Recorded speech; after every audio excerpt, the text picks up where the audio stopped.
All right, welcome back to The Move, live from Israel. Our last day here, JB. What a whirlwind, crazy trip it's been.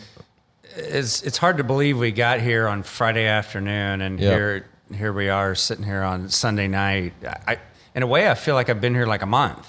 And I mean that in a good way. We've done a lot. That's because you've slept 2 hours every night. And we're not going to sleep much tonight as we head back to the States early in the morning. Yeah. But hey, what just an amazing time. Yeah, hats off to this this great country for hosting, a big production. And it's funny. I feel like I'm trying to save myself with one of the most historical and famous cities in the world.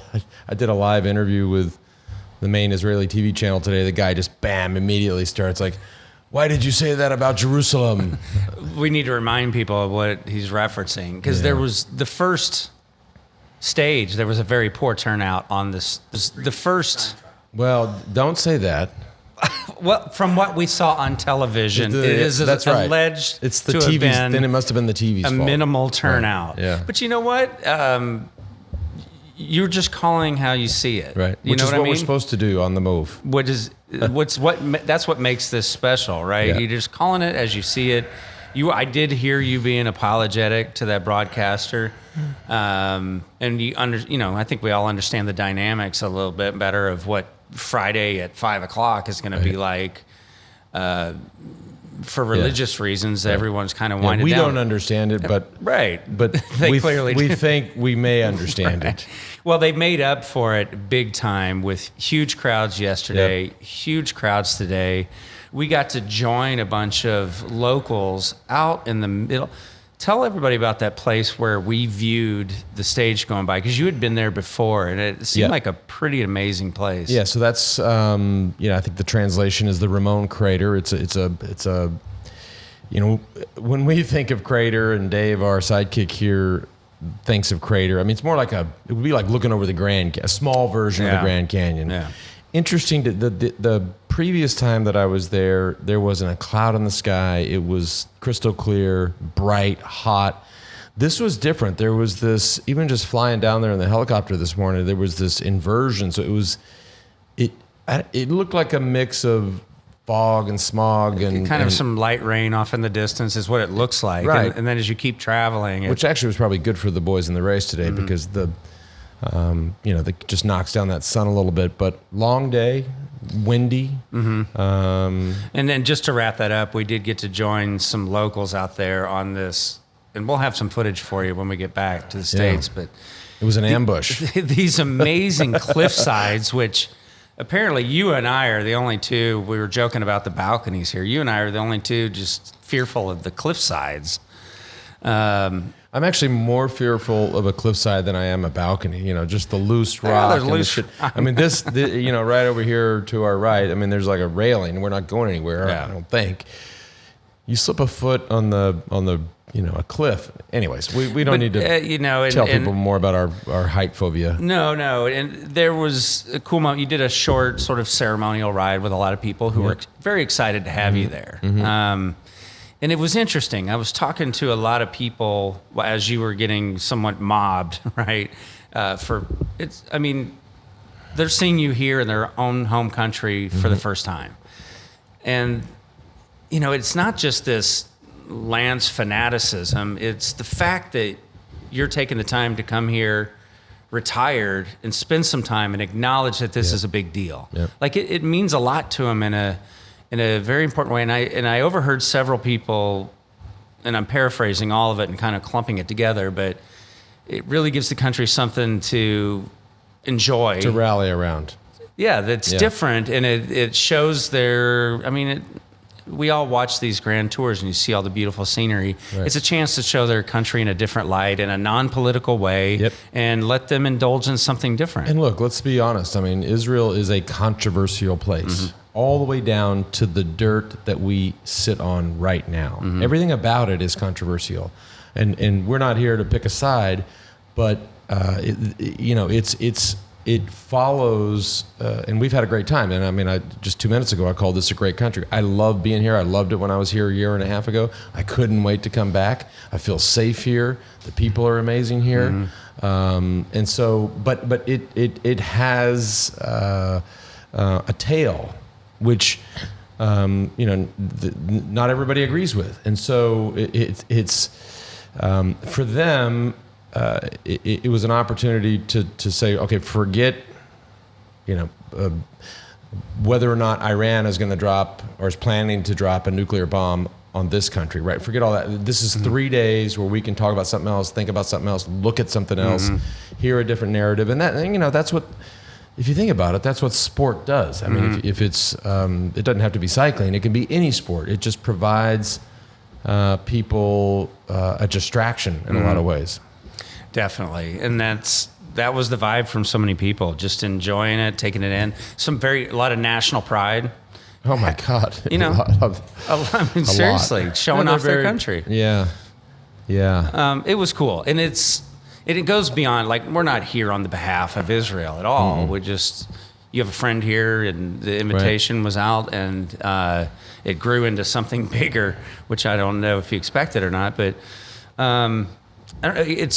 it's significant for the sport too. Right. It's significant for the Giro to go along with this and make the decision to do it. And it might be an eye opener for other events to go, wow, maybe we can take a lesson from that. It drew a lot of headlines. There's only 3 events that can do that. Yeah. Right? It's only the 3 Grand Tours that can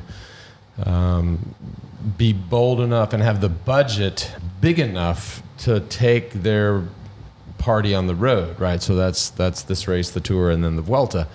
And so,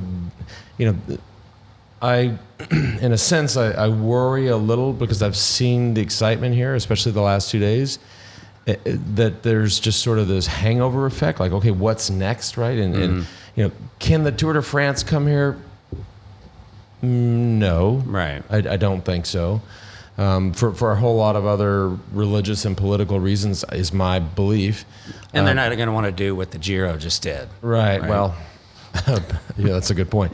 And so for this country, like, what's next? What's next, right? Is it, again, I go back to what I said yesterday. I go back to what I said to the crowd today. It's like, what's next for them is it's kind of a long-term play as you wait for the kid that was standing roadside that was like, oh my God, that was so cool. And, or a guy, one of the guys threw out a water bottle and I got the water bottle, or a musette, or I got an autograph, or, even just watching it on television. Or I was standing on the side of the road and there was a massive tailwind and they came by me at 70 kilometers an hour and I felt that. Yeah. Because you can feel that. I mean, that'll blow your hat off. Right. So it's that kind of thing where, that could be the real benefit here for this country. And maybe, encourage them to keep supporting a team, grow that team. It's a long road. I think this gentleman from Canada who's supported that team, Sylvan is his name. I think my sense is he's committed. He was the one who, and by the way too, a lot of people here are very appreciative that he tried so hard to get the event here, funded it himself, because they just wanted 3 days where they weren't thinking or talking about these other things. And Zach, our man who helped us this entire time, made a comment that when he was coming over here yesterday, just looking at people on the street, and considering that somebody's invested tens of millions of dollars to bring this event here, just watching them on the street and literally partying, laughing, smiling, high-fiving, having fun. It's like, that's the greatest gift you can give these people. Yeah. So, big moment for them. All right, now let's get into what happened today in the Giro. I mean, since we watched so much of it. I know, it was. We bit off more than we could chew today. Well, let me tell you something, you motherfuckers, because this helicopter was supposed to leave at 7 this morning, and I was at dinner last night going, boys, we are not leaving at 7. We're just not. I can't do it. Because I knew it was going to happen. We'd have been sitting around for an hour. Anyways, so I get a little credit for shortening our day just a bit. But this is like a tall country, so we were all the way Wait, down. let me be. You're dancing around it. Oh, yeah, There but literally are road closures and no-fly zones, and no roads. and homeboy gets the flight pushed back a few hours. That's just, let's be honest. Hey, I got a little more sleep. I appreciate it. There wasn't like a parallel highway, so when they closed the road here, you cannot get down to the south of the country. And we had a bonus that we didn't expect of a great helicopter pilot. Wolf was his last name. The Wolfman.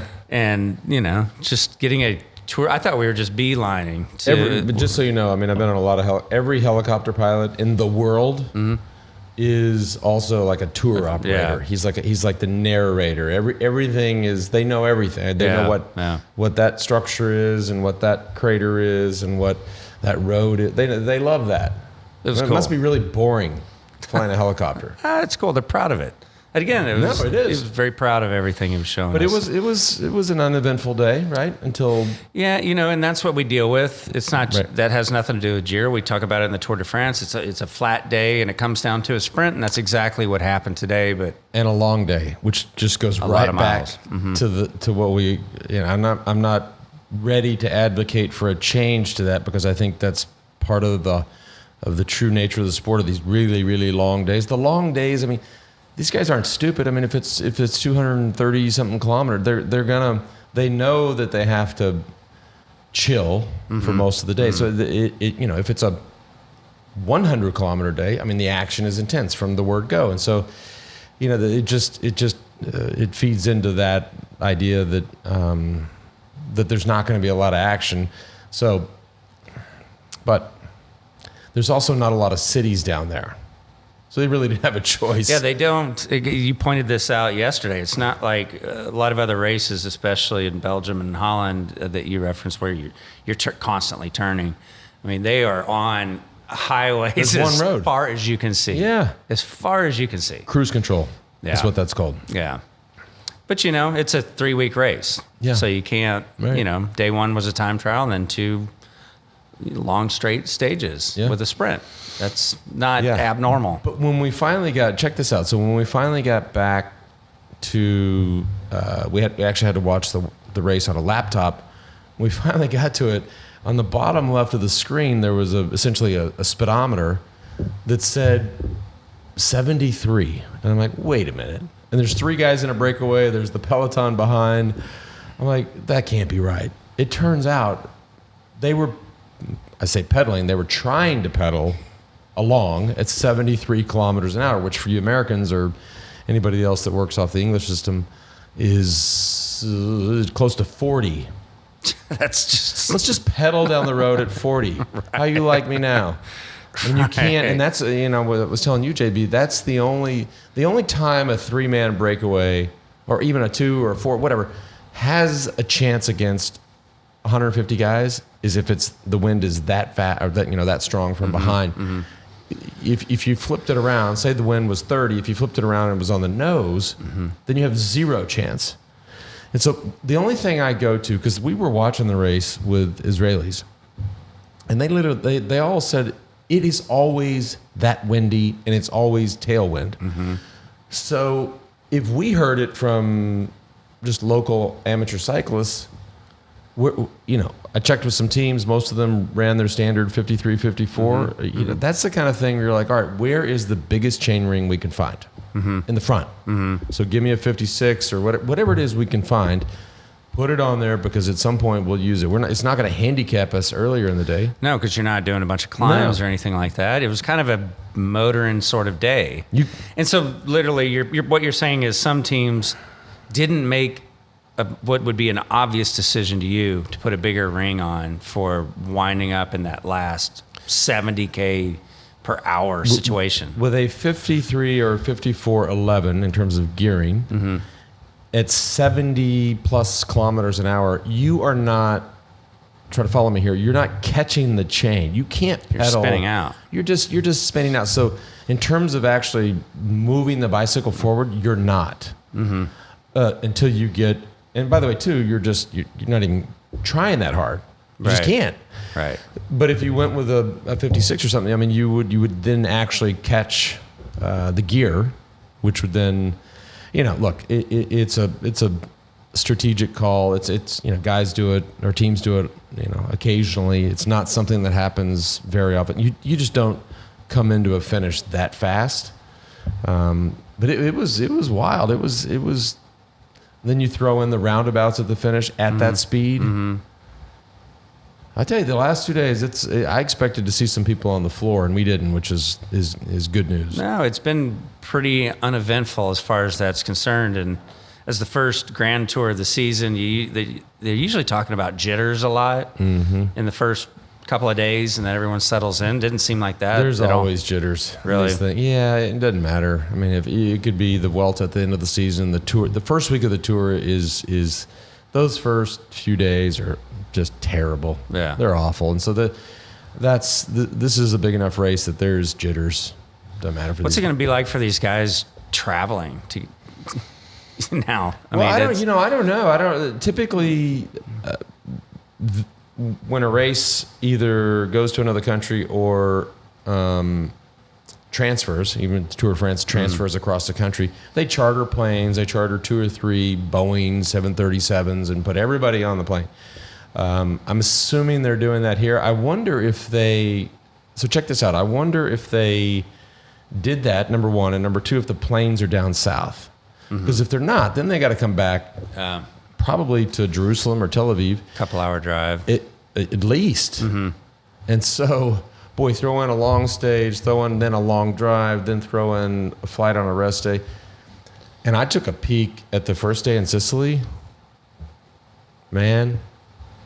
Well, I'm guessing just after you get a short time trial under your belt and a couple of days on the road, taking a day off is like, it's not what you want physically. It has nothing to do. I mean, logistically, they need to. But physically, you probably don't. You'd rather race tomorrow. Yeah. Well, right? But that's, again, you're coming from the perspective of a rider. Riders don't have a seat at that table. Right. This race was going to finish at 6 o'clock. And we don't know where they're flying out of tomorrow. So, but they're not part of that conversation. And right. we've talked about this, and that is a problem. I mean, as much as it's great to come and do these things and ignite a country and ignite a sport, the riders have to have a seat at the table. They go, hang on, no. And I'm trying not to be critical, but I'm just being really direct and honest. We got to finish at 4, and we got to get on a plane right after because we need the rest day. And so that's just the right. We don't have there's no voice, no advocates. And like in your era, were there people that were vocal about situations, completely unrelated? Right, scenarios? That's very unrelated. Were there real vocal people that would stick their neck on the line, or until to an extent, and then when they were such schmoozers. A lot of times they were like, all of a sudden they were like, wait a minute, this might actually negatively affect me, and then they back down. But look, I was in a position to actually advocate a lot more and a lot stronger, but I didn't. So that's also on me. So I can't really speak to it. By the way, did you see the topless girl on the side of the road? I did. It's like it was all over the news, and it's all over the internet. Well, it's funny, and in the Tour de France, it's usually a naked guy. Well. How many times have you looked up? Wait, you're kind of focused when you're racing, but it's usually a naked dude running up the mountain drunk. In the Borat costume. But no, this was, and typically, okay, so then next level, typically when there's a topless girl, it's like a flash. Mm-hmm. This girl was just, had her top pulled, and was just, it's everywhere here. You know? Of course, unfortunately, these kids are going, these guys are going 70 kilometers an hour, so they had no time to pay attention. Yeah, it's and it makes it on television. Let's talk about the roundabouts, because I think pay attention. And if you watched it on TV, you will have seen this. I mean, a roundabout is not. They're designed to make traffic flow easy, but in a bike race, they're not so easy. Mm-hmm. So when 150 or 170 guys are coming into a roundabout on 2 wide lanes, they can go into it 5 wide, 6 wide, 7 wide, but they can only come out of it 1 wide. It's always single file when you come out the other side. So this finish today had 10 roundabouts in the last 5K. And it's not like it's something you can practice at that speed. No, you can't. The only It's like thing you tell your buddy to go, hey, can you go motor pace me on some roundabouts behind your Vespa? It has nothing to do with that. It has everything to do with being at the front. Right. You have to be at the front. And you saw it with those high speeds and the tailwind. People were getting gapped off on a flat road just because they were coming out of the roundabout, and they didn't have the gear to get back up. Insanity. Well, I mean, here we are. We're wrapping up in Israel. Another great sprint finish today. No change in the overall classification. They're going to head to Sicily.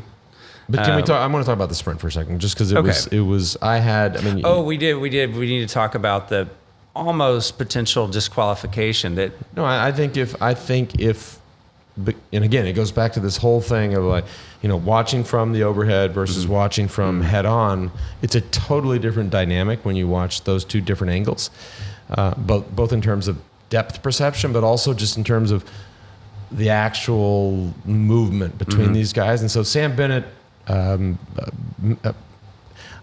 in my opinion, had he been able to win, he would have been disqualified. Well, I mean, you said that as it was happening. Because it was, you can't move the bike that much. I know what he's thinking. I know that just let me paint a picture for those who may not have seen it. In the sprint, and if Sam Bennett or whoever's in front, and if someone's, the idea is to come around them and launch and to win a sprint.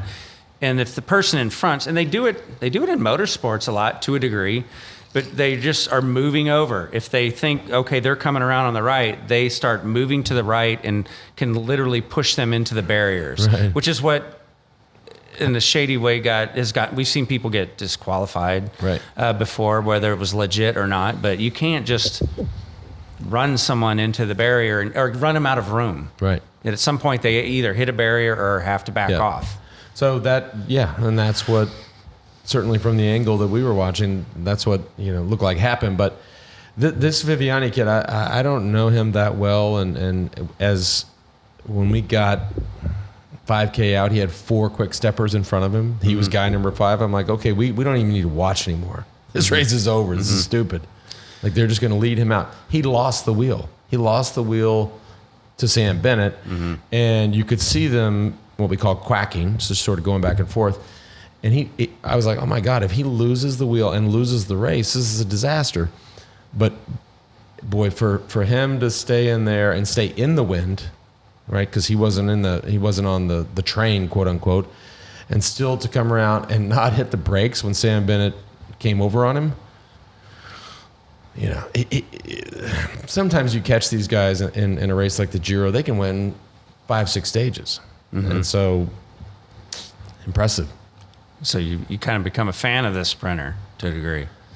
Well, I was a fan today because he lost the wheel, and well, first I figured he won easy just because he had the train in front of him. Then he loses the wheel, and I was like, oh my God, this punk lost the wheel. Like, how is that possible? And but he hung in there. And when you lose, by the way, too, I should say, it's just tough losing the wheel like that in the wind. And plus, you never want to lose the wheel. Like, the guy out, maneuvers you and takes your team's train.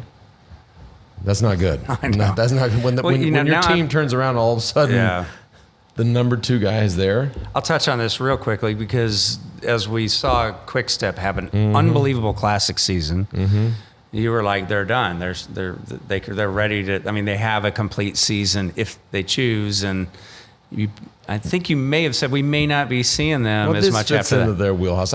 Maybe I got ahead of myself. I think in terms of GC stuff, the overall stuff, I do think that that's not what they do. But these guys, Viviani, he was second at Gent-Wevelgem to Sagan, and so this is in their wheelhouse. And one other thing, just before we run, I will add, because I've read some of the comments and his comments about Rohan Dennis. I think, and I said it to the group today, I think if Rohan Dennis can sort of because he's a fiery, tough, aggressive Australian, and I mean that in the best way. I think if he can just dial it back and calm himself down, I don't care what he's trying to say or does say or says to anybody else. And he said it to me on text today that he's not worried about Rome, and he has the engine to actually contend. And so I wouldn't be patient. Be patient. And by the way, I mean, and don't let Team BMC get too excited about having the pink jersey on day 3 or day 4. Right. I think the kid is talented enough to be a contender. Okay. Yeah. Well, cool. Well, we'll touch on 2 things. They head to Sicily, an area where you're familiar with. Only been there once. Yeah. The World Championships, 1994. When I told you the Worlds were there in 1994, you looked at me like, "What are you talking about?" Like they didn't even have. Did they have bikes back then? So one of the stage starts is in Agrigento, which they had the Worlds in 1994, which meant I was the defending world champion. And I was actually proud of my race. It was a super tough circuit, very, very hot. I think I was top 10. I might have been like 5th or 6th or 7th. I need to go look, but beautiful, part of the world, but not easy. Yeah. Up and down. Up and down. Just for fun, did you think you were going to repeat as world champion when you showed up? No. I guess no. No. Why not? Because of the course? I'm curious. What was your mindset in 94? I just knew. 94, there was a lot happening in cycling. Okay. I'll leave it at that. I was wondering. So yeah, we'll be back. When will we be back? Oh my God, we leave in like 8 hours, dude. No, when will we? When are we going to come back? When are we and talk back about for the Giro? Yeah. Yeah. Let us go back. Don't get us pregnant here, dude. Well, let's get back to the States, regroup, see how the Giro unfolds, and if expecting some really dynamic things to talk about to happen. Yep. Yeah, we're more than willing to jump in the studio and do some follow up. So here's just one little. You should know this, right? So I've been suckered into riding. I'm insisting on calling it riding, not racing. What they call the Rafa Prestige up in Bentonville, Arkansas, next weekend. So the second we get home, I literally need to be like on a bike, getting my fat ass in shape. It's 120 miles of up and down, gravel, etc. And so that's my number one priority. Food and wine in Tel Aviv has not been good preparation for. I have no idea what you're talking about. That's the second time I've said that this week. No comment. Hey, the food scene here is fucking amazing. It really is. Speaking of that, it's 9:55. Our reservation was 9:30. Moved it to 9:45. We got to go eat. I know. We appreciate all of you tuning in, all these new fans out of Israel. Welcome to hats off to Israel. To the podcast. It's really good to have you, and I hope you'll stick with us. New email. Yep. TheMove at wedo.team, WEDU, The Move. We didn't say who made the move today. Sam Bennett made the move. Sam made a bad move. Well, he made it. It was a big move. That was the most decisive thing, was to run across the course. But well, the move was to lose your train and get back on. Was it not? That was. I got to give it to him. That was there pretty. You go. That was pretty tough. But cool. Yeah. All right, y'all. Thanks for tuning in.